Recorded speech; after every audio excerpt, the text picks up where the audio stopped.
παρατηρούσα, τα υψωμένα κινητά όλη αυτή την ώρα ήταν περισσότερα από τον αριθμό των παιδιών πάνω στη σκηνή. Αυτό κάτι σημαίνει. Μάλλον σας άρεσε. Συγχαρητήρια στα παιδιά. Τον κύριο Τσίγκερ, τον τελευταίο φίλο των Μάικας.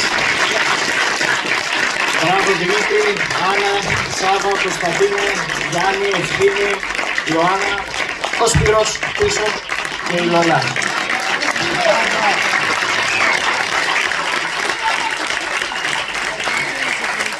Σας περιμένουμε αύριο από τις 6 το απόγευμα στο αμφιθέατρο του Μουσικού Σχολείου Πτολεμαΐδας.